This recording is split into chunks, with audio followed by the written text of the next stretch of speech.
waxaan idinku baraarujinayaa inaad waqtiga qiimihiisa garataan oo intaad da'yartiin aad ka faa'iidaysataan si markaad gabowdaan aydaan qoomamo u heshin.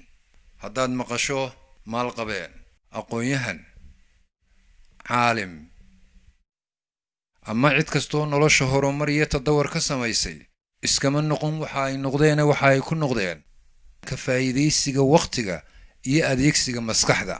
maalmo kooban waad ka faa'iidaysatay xusuustoodu waxay ku dhashaa farxad, halka maalmo kale oo kooban oo waqtigaaga ka mid oo ka dayacmay xusuustoodu ku dhasho murugo iyo qoomamo.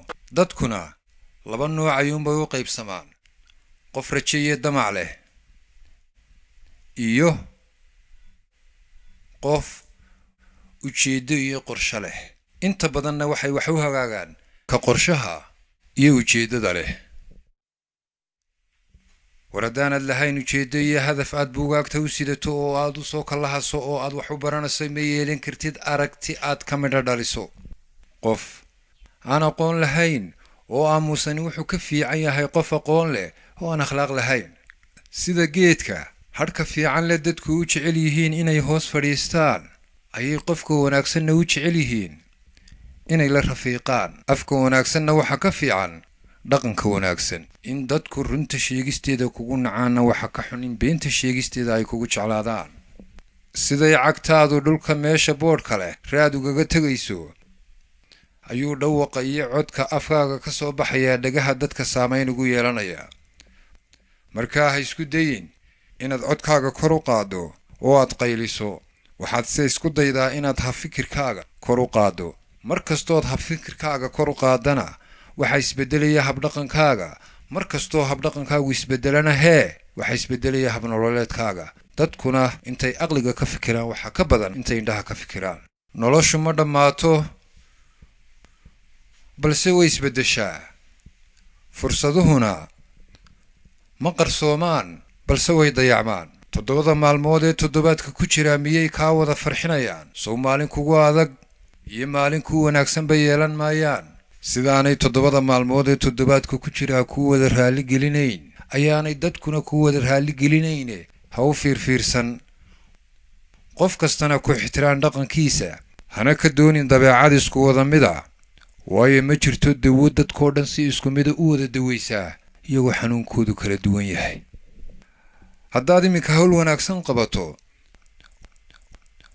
dadku ma ilaawayaan hawsha wanaagsan ee aad qabatay, mana xasuusanayaan waqtiga aad ku qabatay intuu leekaa iyo dhibta aad ka soo martay.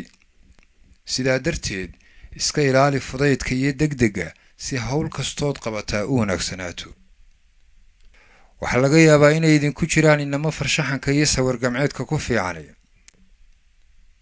haddiiba ay dhacdo oo lagu yidhaa bal doqonnimadu siday u eeg tahay sawir ku muuji, waa suuragal inay kugu adkaato sidaad u ekaysiin lahayd. laakiin doqonnimadii iyadoo da'yar oo aan daalayn oo aan nasanayn ayay 24 saacadood ku soo hormartaa. mar haddii baraha bulshada ay ku murmayaan 20 jirro ku doodaya reerkayaga reerkiina ka wanaagsan, taana waan idinka waaninayaa. qasab maaha inaad guulaysataa, waxaase qasaba inaad isku daydo inaad guulaysato. guushana waxaa shardi u ah caqabadaha iyo dhibaatooyinka. haddaad horumar ku tallaabsato oo ay jiraan ama aad aragto dad badan oo kaa hor yimi, macnaheedu maaha adaa lagaa hor yimide guushaa laga hor yimid. qofkuna cadowga ma laha ee guushaa leh. duniya aad ka tahay boqor ha ka noqon qof dayraa. dahab baad u dhalatee sida maar ha doorsamin. karaamaad ku dadantee sida duunya ha u lumin. adigoo dal hagi karaa aduu ha isla daadegin.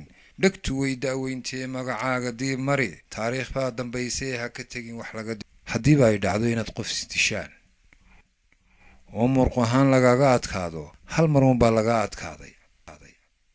balse haddii maskax ahaan laga adkaado, dhammidaaba waa laga adkaaday. marka wax laguu sheegaya dhegaysiga ku fiicnow. marka lagu dhaliilayo dulqaadka badi. marka lagu eedaynayana samir iyo adkaysi yeelo. khaladaadka waa la iskaga daydaa. haddiiba dadku ay ku daydaan dad dhintay oo kharibnaa oo dhaqankoodu liitay, macnaheedu maaha dadkiibaa dib u soo noolaaday ee waa ka nool baa dhintay ee dharkuun iska xidhan war maxaa ku dayashada Michael Jackson kaaga cabaa adigoo heli kara Sheekh Mustafa